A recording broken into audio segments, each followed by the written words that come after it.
आर्हत वाङ्मय में कहा गया है, जहाँ शशि कोमुई जोग जुत्तो नक्षत्र तारागण परिबुडप्पा खे सोहई विमले अभ्यमुक्के एवं गणी सोहई भिक्षु मध्य आश्रय।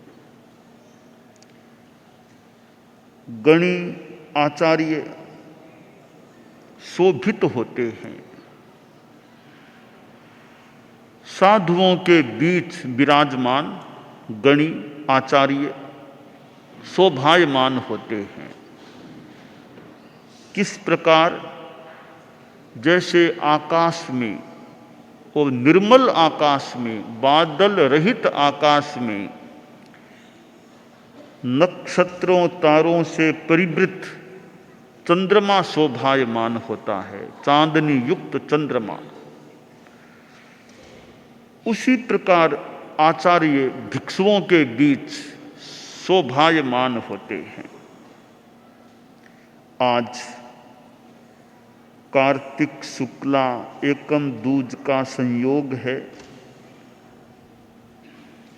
और परम पूज्य गुरुदेव तुलसी का जन्म दिवस कार्तिक शुक्ला द्वितीया होता है। हमारी दुनिया में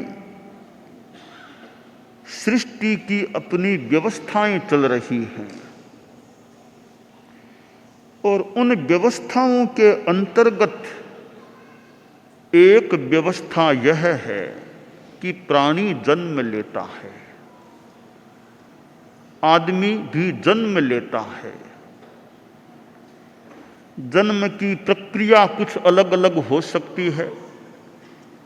मनुष्य के जन्म की एक अलग प्रक्रिया है, देवों के जन्म की अलग प्रक्रिया है, नैरयिकों के जन्म की अलग प्रक्रिया है और कुछ समूर्छिम जीवों की अलग प्रक्रिया है। प्रक्रिया भिन्न हो सकती है, प्रक्रिया जन्म लेना वो सब प्राणियों के लिए एक रूप से लागू है कि जन्म लेना होता है। दुनिया में आदमी जन्मते हैं, परंतु जन्म लेने वालों में कई विशिष्ट व्यक्तित्व के रूप में उभर जाते हैं, कई सामान्य रूप में जीवन जी लेते हैं। कुछ कुछ व्यक्ति ऐसे होते हैं जो मानव होते हैं और मानव के रूप में, मानो महामानव के रूप में उभरते हैं। और ये हमारी दुनिया का मानो कोई भाग्य है कि महापुरुष अच्छे व्यक्ति भी यहाँ पैदा होते हैं या पैदा होकर उनका अच्छेपन का रूप सामने आ जाता है। आचार्य तुलसी एक शिशु के रूप में दुनिया में आए और बचपन भी उनका रहा और बचपन की एक महत्वपूर्ण घटना कि जीवन के 12वें वर्ष में ही वे परम पूज्य कालुगणी के पास मुनि बन गए। कालुगणी के द्वारा मुनि दीक्षा उनको प्रदान कर दी गई। यह उनके जीवन की बहुत बड़ी महत्वपूर्ण घटना थी। साधु बनना जिस दिन होता है वो दिन जीवन का महत्वपूर्ण दिन होता है कि स्वर्णिम दिन तो वो स्वर्णिम दिन बोल दो, कि हीरक दिन बोल दो, और कोई दिन बोल दो। जब मुनि दीक्षा प्राप्त होती है वो हमारे जीवन का, जिसको प्राप्त हो उसके जीवन का बड़ा महत्वपूर्ण दिवस होता है। और मैं जन्म दिवस की अपेक्षा दीक्षा दिवस को ज्यादा कुछ महत्व देता हूं कि आज इन्होंने क्रांति की, अभिनिष्क्रमण किया, इनका दीक्षा दिवस है। तो दीक्षा आचार्य तुलसी ने पौष कृष्णा पंचमी को लाडनू में मुनि जीवन स्वीकार किया था। 11 वर्षों का लगभग गारहस्थ्य का जीवन रहा और करीब 11 वर्षों का सामान्य मुनि का जीवन रहा। और सामान्य मुनि के जीवन में भी मानो विशिष्ट मुनि के रूप में कुछ उभरे। परम पूज्य कालुगणी का साया प्राप्त रहा और 22 वर्ष की अवस्था में वे युवाचार्य भी बन गए और अल्प युवाचार्य काल के बाद वे आचार्य भी बन गए। एक विशेष घटना है। एक करीब 22 वर्ष का नव युवक सा लगने वाला हमारे धर्म संघ जैन श्वेतांबर 13 पंथ का सम्राट, नाथ, अनुशास्ता, अधिशास्ता बन गया। 22 वर्ष का युवक तो छोटी उम्र का होता है, परंतु भाग्य का चक्र चलता है या जो भी घटक काम करते हैं उनका योग बनता है। आदमी कहां से कहां पहुंच जाता है। आचार्य बने, युवा अवस्था के आचार्य। और उस समय उनसे बड़े कितने कितने मुनि धर्म संघ में थे, परंतु बड़े बड़े हों, आचार्य पद का अपना महत्व होता है। अवस्था भले छोटी हो पर पद बड़ा है, आचार्य पद बड़ा होता है। परमेष्ठी, पंच परमेष्ठी में भले कितना ही चतुर्दश पूर्व धर्मी कोई मान लो साधु है या बड़ा ज्ञानी साधु है, पर 22 वर्ष का भी आचार्य नमो आर्याणम तीसरे पद, वो मुनि 5वें पद में हैं, वे छोटी उम्र के भी तीसरे पद में आ जाते हैं। तो पद की दृष्टि से आचार्य बड़े होते हैं। तो 22 वर्ष की करीब अवस्था में आचार्य तुलसी ने हमारे धर्म संघ का अनुशास्त्रित्व संभाल लिया था। आगे बढ़े, वो एक तरह से पुराने युग में आचार्य बने थे। पुराना कोई बुरा नहीं, हर कोई पुराना बुरा नहीं होता है। संस्कृत साहित्य में कहा गया है, पुराण मित्येव न साधु सर्वम न चापि काव्यम नवमित्य वद्यम संतः परीक्षान्य तरद भजन्ते मूढ़ पर प्रत्यय नेय बुद्धि। हर पुरानी बात खराब नहीं होती, हर नई बात भी खराब नहीं होती। पुरानी बात भी अच्छी हो सकती है, नई बात भी अच्छी हो सकती है। पुरानी बात भी गलत हो सकती है तो कोई नई बात भी गलत हो सकती है। तो समीक्षा बुद्धि से निर्णय करना चाहिए क्या ठीक है और क्या गलत है। तो आज की तुलना में देखें तो जब आचार्य बने थे गुरुदेव तुलसी, एक पुराना परिवेश था। आज मैं माइक में बोल रहा हूं, जब आचार्य तुलसी आचार्य बने विक्रम संवत 13वें में कब कहाँ माइक था सामने। तो यह पुरानेपन का नएपन का एक तो ये अंतर है। तब बिना माइक व्याख्यान होता, आज हम लोग, हमारी आवाज माइक में जाती है, कहाँ कहाँ जाती है। और पुरानेपन नएपन को देखें, इस बार हमारे संतों का हमारा व्याख्यान ऑनलाइन कहाँ कहाँ चला जाता है। और उस समय कहाँ क्या ऑनलाइन की बात, कोई शब्द भी ऑनलाइन चालू था या नहीं था। तो पुरानेपन का नएपन का अंतर है।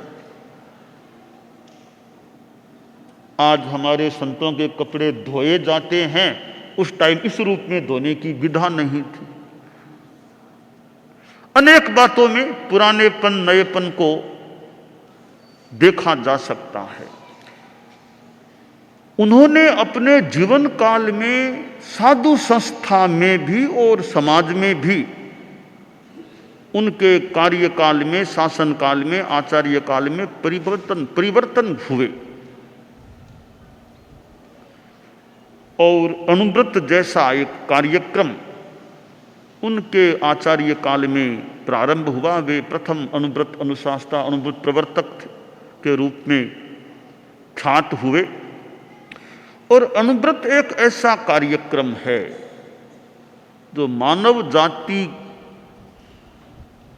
के संदर्भ में है, केवल तेरा पंथ के लिए नहीं, मानव जाति के उत्थान के लिए है। और उस अनुभूत को शुरू करने के बाद गुरुदेव तुलसी ने जो यात्राएं की थी, अनुभूत का प्रारंभ हुआ तब तक तो कोई विशेष कोई यात्रा की बात नहीं थी। बाद में यात्राएं शुरू हुई। पहले तो प्राय लगभग एक वो राजस्थान में थे, राजस्थान में भी अनुभूत शुरू करने के बाद जयपुर पधारे थे। विक्रम संवत 2006 का चतुर्मास जयपुर हुआ, फिर दिल्ली की यात्रा हुई।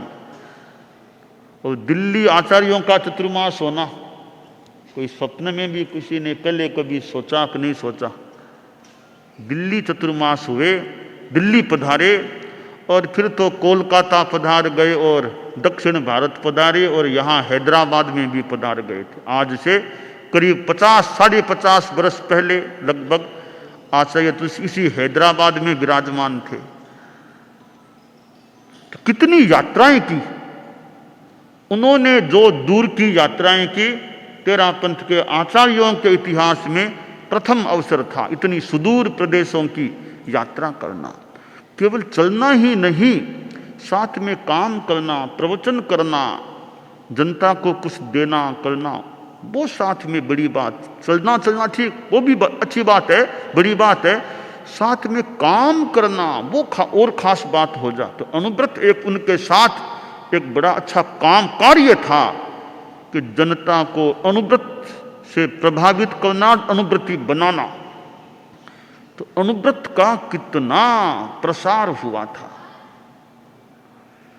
और आगे बढ़े तो प्रेक्षा ध्यान पैदा हुआ, जीवन विज्ञान पैदा हुआ, अनेक ऐसे कार्यक्रम पैदा हुए। और यह ज्ञानशाला जो आज देख रहे हैं, जगह जगह ज्ञानशाला देखने को मिलती है।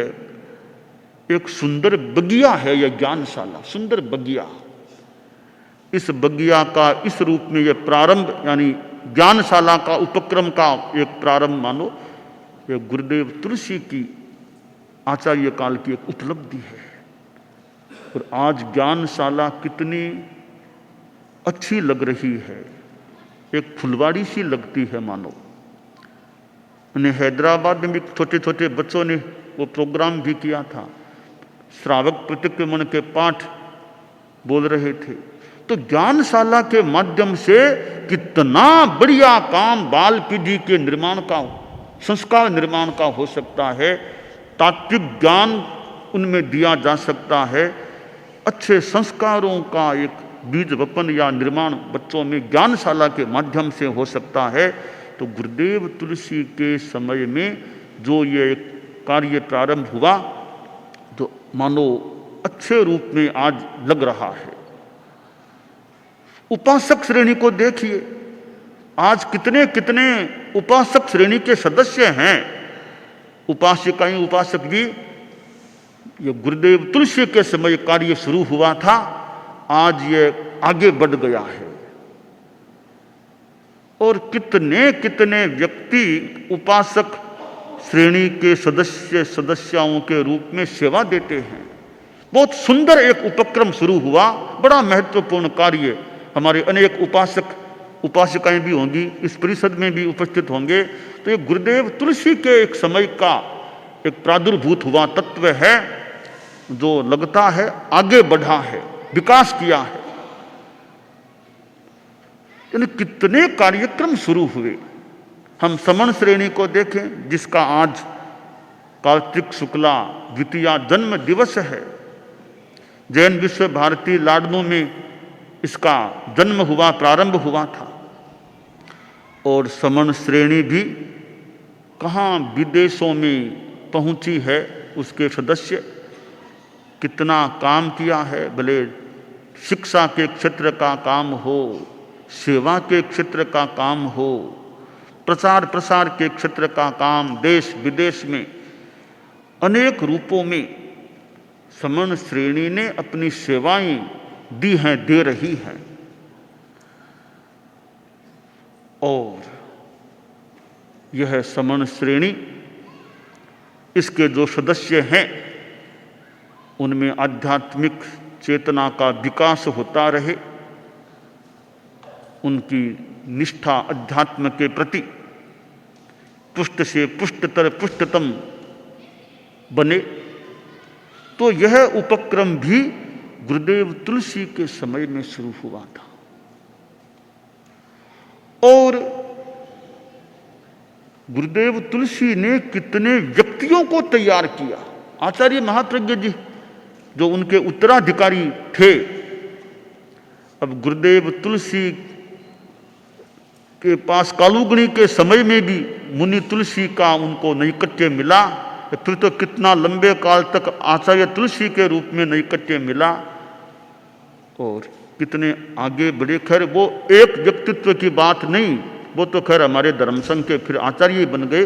और भी कितने कितने साधु और साध्वियां गुरुदेव तुलसी के आचार्य काल में आगे बढ़े हैं। हमारे साध्वी प्रमुखा जी विराजमान हैं। अब गुरुदेव तुलसी के द्वारा आप दीक्षित हुए, गुरुदेव तुलसी के द्वारा मानो शिक्षित, और एक समय आया हमारे धर्म संघ के साध्वी समुदाय की प्रमुखा, साध्वी प्रमुखा आपको बना दिया और आज 49 वर्ष करीब हो रहे हैं और साध्वी प्रमुखा जी के रूप में धर्म संघ को अपनी सेवाएं दे रहे हैं। और जो करीब 50 वर्ष पहले दक्षिण भारत में पधारे थे, पुनः दक्षिण भारत में पधारे हुए हैं। एक तेरापंथ के इतिहास की मानो विरल घटना है कि इस प्रकार कोई साध्वी प्रमुखा दक्षिण भारत में पधारी हो। यह तेरापंथ के साध्वी प्रमुखाओं के इतिहास की प्रथम घटना है कि साध्वी प्रमुखा कोई दक्षिण भारत में साध्वी प्रमुखा के रूप में पधारी है। और वो साध्वी प्रमुखा 50 वर्ष करीब पहले साध्वी के रूप में भी गुरुदेव के साथ दक्षिण यात्रा कर चुकी है। और आपने भी कितना साहित्य के क्षेत्र में साध्वी प्रमुखा जी ने गुरुदेव तुलसी के साहित्य को प्रस्तुत करने में, संपादित करने में आपका कितना सेवादान, योगदान रहा है। आज मेरा जीवन मेरा दर्शन जो गुरुदेव तुलसी की आत्मकथा है, मैं अतिशयोक्ति मेरे से न हो या भूल न हो, एक तरह का समुद्र है, वह एक तरह का समुद्र है। क्या क्या चीज उसमें खोजी जा सकती है।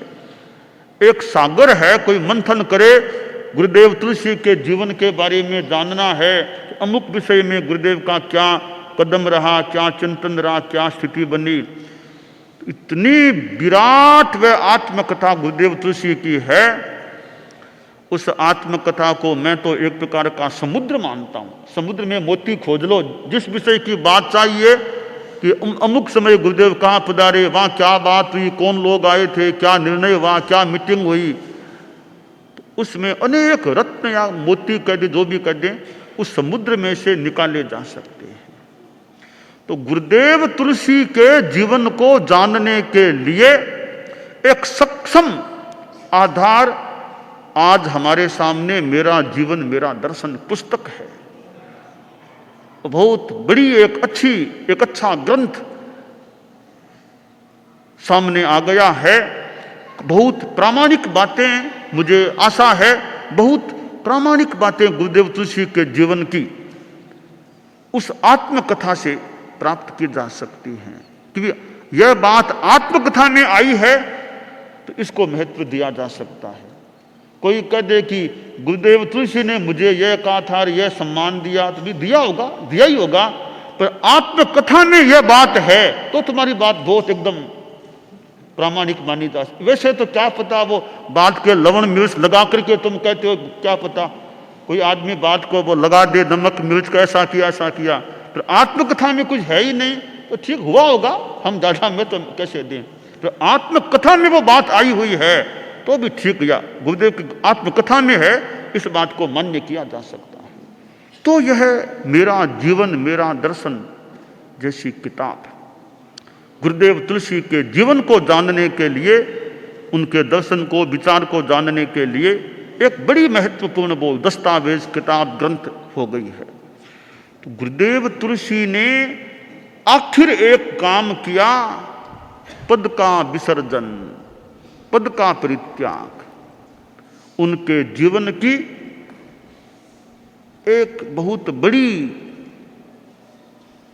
स्थिति यह थी कि पद का परित्याग कर देना। यह एक हमारे लिए ध्यातव्य बात है कि अवसर आए, मौका लगे उचित, ऐसे तो गुरुदेव तुलसी ने फरमाया बाद में कि मैंने तो यह काम किया है, मैंने किया है, तो आगे इसको परंपरा का रूप नहीं देना है। तो मैंने किया, फिर आगे परंपरा का रूप नहीं। मुझे फरमाया कि तू नोट कर ले, नोट कर तू, तो आगे इसको परंपरा का रूप नहीं देना। मैंने किया सो किया, तो आगे हर आचार्य ऐसा परंपरा को निभाने की जरूरत नहीं है कोई। तो उनका कितना चिंतन खुद ने कर भी लिया और भविष्य के लिए एक पथ दर्शन भी दे दिया कि मैंने किया, सबको करने की जरूरत नहीं है ऐसा कोई। तो यह एक मानो उनका एक संघीय कोई दृष्टिकोण था कि मैंने कोई स्थिति कोई उचित लगा किया होगा, तो आगे यूं हर कोई करे ये ठीक उनको नहीं लगा होगा कि आगे यह परंपरा का रूप न बन जाए। तो उन्होंने संघ की भावी स्थिति पर भी मानो ध्यान दिया।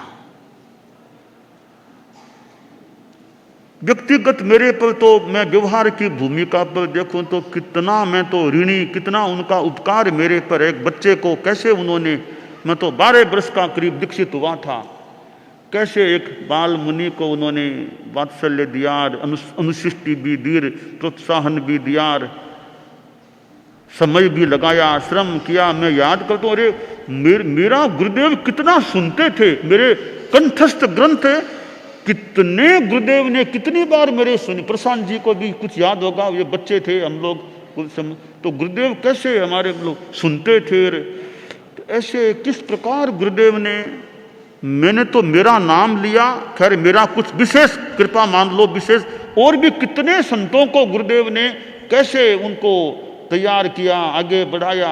मेरी एक की बात नहीं है, मेरी बात थोड़ी विशेष मान लो भले, बाकी हमारे कितने कितने संतों को उन्होंने, गुरुदेव तुलसी ने प्रेरणा, प्रोत्साहन, श्रम लगाना, पढ़ाना, बचाना।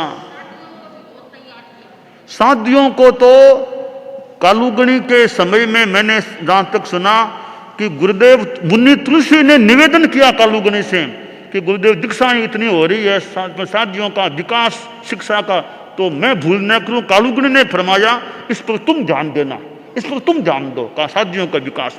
फिर साधियों का विकास जो हुआ, आज हमारी साधियां किस प्रकार भाषण दे देती है, किस प्रकार साहित्य सृजन कर लेती है, किस प्रकार बड़े बड़े ऐसे कार्यक्रमों की समायोजना हो जाती है, किस संस्कृत में किस प्रकार संस्कृत भाषा का विकास हुआ है। आज तो अंग्रेजी का भी विकास हुआ है, कितने हमारे अंग्रेजी में भी साधी अंग्रेजी भी जानती है।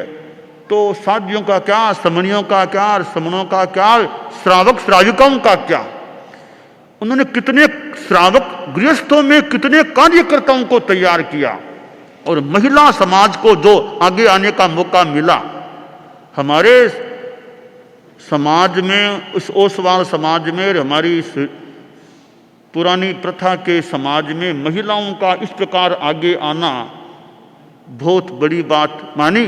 जो बाइयां महिलाएं कैसे पर्दे में रहती, ऐसे रहती, आज वो कैसे संस्थाओं का संचालन कर लेती है, भाषण देती है, प्रस्तुतियां करती हैं। यानी उन्होंने मानो कितनों का विकास किया है। तो ऐसे आचार्य हमारे धर्म संघ को प्राप्त हुए, और व्यक्तिगत रूप में मुझे बहुत मौका मिला गुरुदेव तुलसी के साये में, औरों को भी मौका मिला, मुझे विशेष मौका मिला होगा उनके निकट रहने का, निकट क्षेत्रीय रूप में भी और संघ के अंतरंग कार्य के रूप में भी मुझे उनके चरणों में रहने का मौका मिला।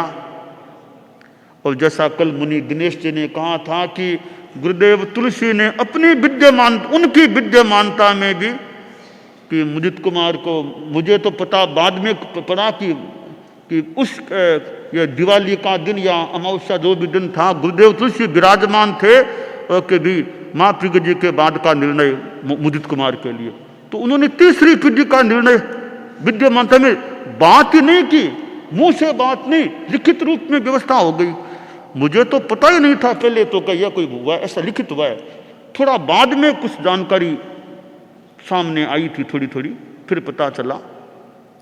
और एकदम पता तो आचार्य महाप्रज्ञ जी ने बाद में बताया, गुरुदेव तुलसी के बाद साथ यह पत्र मैंने लिखा था गुरुदेव तुलसी की विद्यमानता में। तो खैर मैं तो अपनी बात इसलिए बताना चाहूंगा कि व्यक्तिगत रूप में मेरे पर कितना व्यवहार की भूमिका में गुरुदेव तुलसी का उपकार रहा है।